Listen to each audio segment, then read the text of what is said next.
আপনারা জানেন ইতিমধ্যেই শালবনী জমি দুর্নীতি মামলায় দু দফায় সিআইডি জিজ্ঞাসাবাদ করেছে সুমিত রায়কে।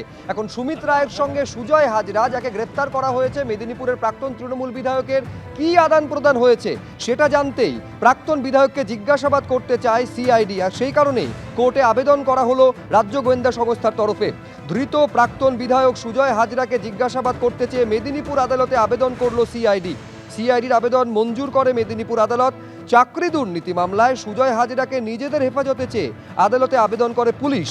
এই মামলায় সুজয় হাজরার দুদিনের পুলিশ হেফাজতে নির্দেশ দিয়েছে আদালত।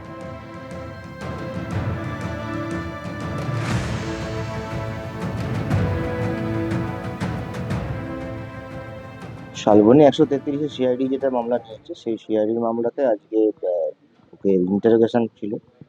যেহেতু শালবনী 163 নম্বর মামলা, নতুন একটা মামলা হয়েছে চাকরি দেবার নাম করে প্রলোভন থেকে টাকা নেওয়া। সেই মামলাতে সুজয় হাজরা দেখে পিসি অ্যালাউ হয়েছে দুদিন। পিসি অ্যালাউ যেহেতু দুদিন হয়েছে, সেহেতু 133 যে শালবনী কেসটা ছিল, যেটাতে সুমিত রায় অ্যাকিউজড আছে, তো সেই কেসে সুজয় হাজরা আজকে ইন্টারোগেশন অ্যালাউ হয়েছে। সিআইডি প্রবাবলি আজ বা কালকে সিআইডি ওখানে গিয়ে ইন্টারোগেশন করবে সুজয় হাজরা।